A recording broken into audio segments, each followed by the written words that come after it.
बिस्मिल्लाहिर्रहमानिर्रहीम। अस्सलाम वालेकुम वरहमतुल्लाहि वबरकातुहू।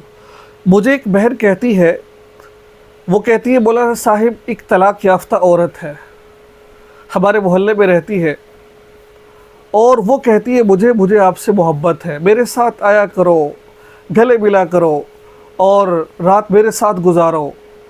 और जब मैं उससे बात नहीं करती तो वो रो रही होती है। वो तो क्या दो लड़कियों का एक कमरे में इकट्ठे सोना जायज़ है कि नाजायज़ है? होता क्या है, घर के अंदर मेहमान आए हैं, लड़की आई है, दोस्त मिलने के लिए आई है, उन तमाम 5-6 दोस्तों को कमरे में सुला दिया जाता है। एक बेड के ऊपर चारों पांचों सो रही होती है, ठीक है। और इसको ना भाई बुरा समझता है, ना बहन बुरा समझती है, कोई बुरा नहीं समझता इसको, ठीक है। तो भाई कज़नें हैं, आपस में सो रही है, एक ही जगह पर, एक ही बिस्तर पर सो रही होती है। तो ये आज का मसला है। वीडियो को आखिर तक देखिएगा, इंशाल्लाह आपको बहुत ज़्यादा फ़ायदा होने वाला है। अगर चैनल पर न्यू है, चैनल को सब्सक्राइब कीजिए, फेसबुक पेज पर देख रहे हो फॉलो ज़रूर कीजिए, आगे शेयर ज़रूर कीजिएगा ताकि इस तरह की वीडियोस आपको मिलती रहे। और आपके आगे शेयर करने से हो सकता है कि बहुत सारे लोग गुनाह से बच जाएं। आइए चलते वीडियो को आगाज़ करते हैं। मैं आपके सामने एक हदीस बयान करता हूँ। मुसन्निफ़ इब्न अबी शैबा में रिवायत है, नबी करीम सल्लल्लाहु अलैहि वसल्लम ने फरमाया कि बच्चों, हदीस का मफ़हूम है, बच्चों को 7 साल की उम्र में नमाज का हुक्म दो, 10 साल की उम्र में अगर वो नमाज ना पढ़े उनकी पिटाई लगाओ और उनका बिस्तर अलग कर दो। ये इनके हदीस मैंने आपके सामने बयान की है। मैंने आपके सामने याद रखिए, जिस तरह मर्दों के अंदर आपस में मर्द गलत काम कर रहे होते हैं, ख़वातीन भी इस तरह के गलत काम कर रही होती है। मैं आपको हकीकतन बता रहा हूँ, बहुत सारी ख़वातीन ऐसी होती है जो लड़कियों की शौकीन होती है। जैसा कि लड़के बाज़ दफ़ा लड़कों के शौकीन होते हैं, गलत काम कर रहे होते हैं, लड़कियों के अंदर भी ऐसे होता है, वो लड़कियों की शौकीन होती है। जैसा कि बहन, ठीक है, अभी ये यकीन मान, अगर मैं इन मसाइल को बयान ना करता, इस बहन ने फिसल जाना था। और बहुत सारी ऐसी ख़वातीन, यंग उम्र की लड़कियाँ फिसल चुकी हैं। तो ये वीडियो बनाना बहुत ज़्यादा ज़रूरी था ताकि आप इन मसलों के बारे में आपको आगाही हो, हमारा दीन क्या कहता है। अच्छा, एक बात ज़हन में रखें, सिर्फ नमाज़ पढ़ना दीन नहीं है। सिर्फ हमें इस बात के इल्म होता है, लग रही मैंने नमाज़ पढ़ी, रोज़ा रखा, हज किया, और नहीं, कब्र से लेके और माँ के पेट से लेके लाहत तक हमारे नबी ने एक एक चीज़ सिखाई है। इसमें शर्म बरम नहीं है, इसके अंदर है, हकीकत मसले बयान किए गए हैं।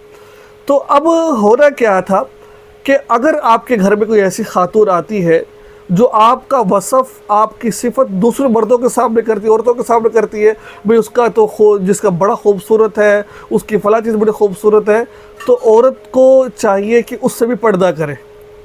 हालांकि वो औरत जो घरों में फिरती है और एक का हुस्न दूसरे के सामने बयान करती है, गलत किस्म का यानी कि गलत तरीके से बयान कर रही होती है, वो तो फ़लाँ बड़ी खूबसूरत है, उसकी फ़लाँ चीज़ बड़ी खूबसूरत है, चस्के वगैरह ले रही होती है, इस तरह के काम कर रही होती है। औरत को चाहिए इस तरह की खातून से बिस्तर अलग करे, ये बिस्तर भी अलग करे और पर्दा करे, हालांकि खातून है फिर भी।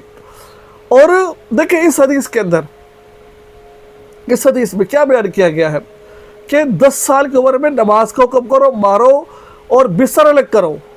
दो भाई 10 साल से कम तो आपस में दो सो सकते हैं, दो बहनें 10 साल से कम आपस में सो सकती है, लेकिन जब 10 साल के हो जाए तो उनके बिस्तर अलग करो।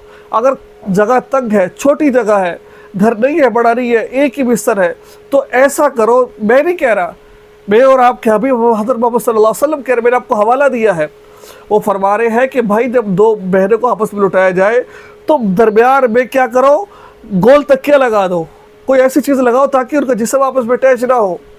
ये तो बहनों के साथ मामला है, वो तो कज़न तो दूर की बात है, ये तो बहन है, ये तो भाई है, वो तो दूर की बात है, और रिश्ते तो दूर है, फ्रेंड तो दूर की बात है। आजकल के इस माहौल के अंदर जो गलीज़ माहौल चल रहा है, जो फहाशी और यारी वाला माहौल चल रहा है, क्या आप समझते हैं कि एक जगह पर लिटाना चाहिए सबको? माज़रत के साथ कहता हूँ, मेरी बात को ना गुस्सा ना कीजिएगा, मेरी चाहते आप नहीं ना चाहते तो मेरे भाई दोस्त इस हदीस पर अमल कीजिए। अल्लाह ताला से दुआ, अल्लाह ताला हम सब को अमल की तौफीक अता फरमाए। आखिर में रिक्वेस्ट करता हूँ, हमारे मदरसे का आगाज़ हो चुका है, बुनियादी काम चल रहा है इंशाअल्लाह, और तमाम जितने भी वीडियो देखने वाले हैं हमारे साथ ताउन कीजिए। इसकी इबारत में بڑھ چڑھ کے حصہ لیجیے تاکہ ہم اپنے مقصد میں پورے ہو سکیں اور وہاں پر دینی تعلیمات کو جاری رکھ سکیں۔ السلام علیکم ورحمۃ اللہ۔